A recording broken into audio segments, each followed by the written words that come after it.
in the private sector. The CEOs here are all from the private sector. Associate capitalism with freedom. But don't forget that our nationalist leaders, the ones who fought for our freedom, they associated capitalism with slavery. Why? Because the British East India Company had come to trade and stayed on to rule. And so they were suspicious, our nationalist leaders, of every foreigner with a briefcase and a capitalist idea, because they saw him as the thin end of a new imperial wedge. And instead of integrating India into the globalized capitalist system, as very few post-colonial countries did, India's leaders were convinced that the political independence they had fought so long and so hard for could only be guaranteed through economic independence. That's why they made self-reliance the mantra, the slogan.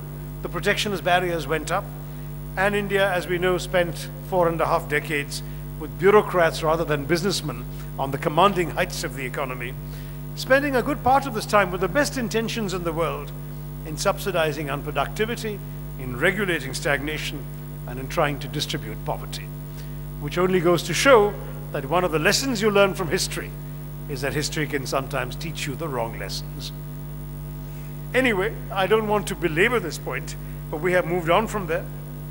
And having suffered what was derisively called the Hindu rate of growth of 1.5 to 3%, chugging along, while the rest of Asia raced ahead, and in not developing the kinds of resources we need for our infrastructure, our health, our education, and so on. And I should say in front of a management conclave that it's sadly impossible to quantify the economic losses inflicted in our country over 4 decades of entrepreneurs frittering away their energies in queuing for licenses rather than manufacturing products, in paying bribes instead of hiring workers, in wooing politicians instead of understanding consumers, and in getting things done through bureaucrats rather than doing things for themselves. The disastrous inefficiencies of our system were masked, of course, by subsidies from our national exchequer. And as a result, sadly, we were able to shield all of this from economic reality as millions of Indians languished in poverty. It took a financial crisis in 1991 to prompt our country to change course. And our then finance minister, now our Prime Minister, Dr. Manmohan Singh, remarked 20 years ago, the year of your first management conclave, in his speech on the floor of Parliament, quoting the great writer Victor Hugo, the French writer, he said, "No power on earth can stop an idea whose time has come." The idea whose time had come was that of the unshackling of the Indian economy and the freeing of our system that you've all seen. And economic reforms that followed have been accepted and maintained by every Indian government of every political complexion thereafter. Even if these economic reforms have been pursued with the hesitancy of people looking over of politicians looking over their electoral shoulders. Politicians have to get re-elected, so they're always very cautious on how far they can go with economic reforms. You know, years ago, the students here, when I was about your age or even younger, I was wandering the corridors of the Ministry of External Affairs in 1977, trying to do my research on India's foreign policy. And there I met a veteran diplomat and an already retired former ambassador who told me memorably, he said, "You know, my boy, Indian diplomacy is like the lovemaking of an elephant. It is conducted at a very high level, accompanied by much bellowing, and the results are not known for 2 years." Now, that is no longer true.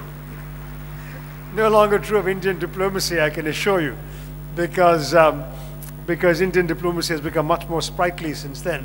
But it may be true of Indian economic reforms, which, as we've seen with the recent debacle on FDI, are sometimes announced from on high amidst great fanfare, and then take a couple of years to be actually realized because of all the resistance, the political backlash, the bureaucratic and other vested interests and obstacles that have to be overcome.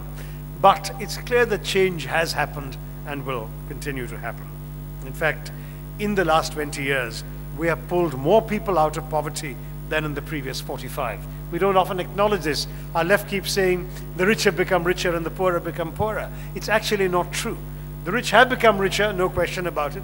I sometimes joke that if Mukesh Ambani walked in here, suddenly everybody's per capita income would shoot up. But if he left, none of us would feel any richer in our wallets. So yes, the rich have become richer. It hasn't necessarily benefited all of us, but the poor have become less poor. About 10 million people a year have come out from below the poverty line. And the truth is that's only 1% of our population. It's perhaps nothing, but 10 million people is no insignificant number. And there is a visible prosperity in the country, which I know you can see around you in Indore and which you can see everywhere. Now, I've written a book that some of you may have seen a few years ago now, 4 years ago, called The Elephant, the Tiger, and the Cell Phone. And it's a story about, it's a book about the transformation of India. And since the organizers asked me to speak about India in these troubled global times, how is India changing? As I said, I'll avoid the word leadership, but how are we heading forward in a certain direction? I'll take an example from my experience in that book, because the elephant,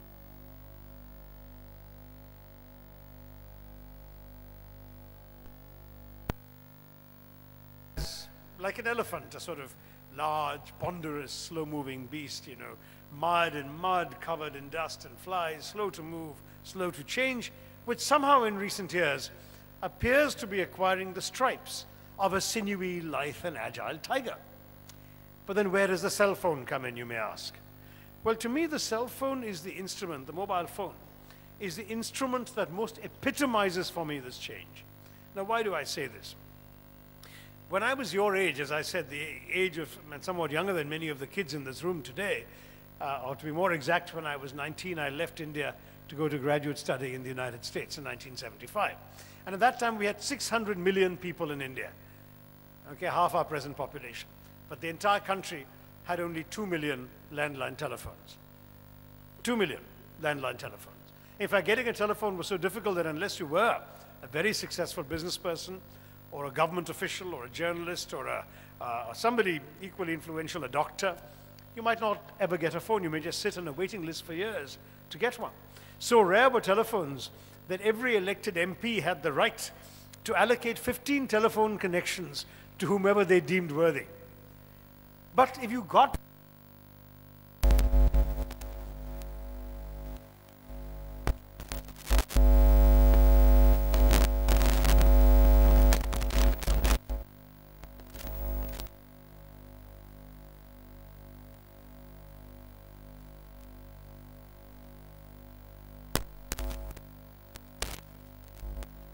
you heard the words wrong number. Or if you got through, you actually found yourself listening to somebody else's conversation, not the person you were trying to dial. Some other conversation going in full flow, and they had no idea you were listening to them. There was even a technical term for them. It was called a cross connection. These were connections that really made us cross. Now, suppose you wanted to call another city. Let's say from Calcutta you wanted to call Delhi. You would book something called a trunk call. And then you would sit by the phone all day waiting for it to ring. Because if it rang and you didn't pick up, you'd go right back to the bottom of the queue and wait another few hours for the call. Unless you were prepared to pay 8 times the going rate for something called a lightning call. But in those days, even lightning used to strike rather slowly in India. So a lightning call took about half an hour to come through, rather than the minimum 4 to 6 hours of a trunk call. Now I can see the people of my vintage sitting in the front who are smiling and nodding in recognition of the stories. This is what it was like. In fact, as late as 1984, when a member of parliament got up to complain about the woeful services being offered by this national telephone monopoly, our then communications minister, not Sachin Pilot or his ancestors, but one of his predecessors, stood up and said in a very lordly manner that communications are a luxury in a developing country, not a right, that the government had no obligation to provide better service, and that if the honourable member was not satisfied with his telephone, could he please return it, since there was an 8-year-long waiting list for this inadequate instrument. That's 1984. Now you fast forward to 2007 when I wrote my book. And when I wrote this chapter on the cell phone, I was able to record in it with great pride that in April 2007, the month I was finishing my manuscript, that India had just set a new world record by selling 7 million mobile phones. 7 million was more phones, more telephone connections than any country in the world, the US and China included, had ever managed in the entire history of telecommunications. So I wrote that very happily, sent it off to the publishers, it got printed and bound and emerged in all good bookshops, even in Indore, in December of 2007, and by then that figure was already out of date. Because in the interim, while the book was being printed, the world record had been broken 3 times over, and we had sold 8.3 million cell phones in December of 2007. Now, the book is still in print. There's therefore been no opportunity to revise it. It's still sitting there in your bookshops. But in 2008, we crossed 9 million. In 2009, beginning, we crossed 10 million. By the end of 2009, we crossed 15 million. And in the last 3 months of 2010, India sold 20 million cell phones each month.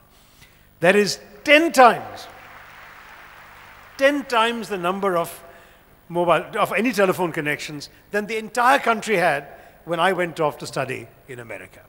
Now that's the kind of transformation that we're talking about. If you want to call it leadership, fine. The numbers have dropped. The last few months have been between 8 and 9 million, not 20. You can't sustain 20, but we are now already the second largest telephone market in the world. We've long since overtaken the United States. China is still ahead of us, but we are growing faster. And with so many SIM cards in circulation in our country, no communications minister can say that communications is a luxury and not a right.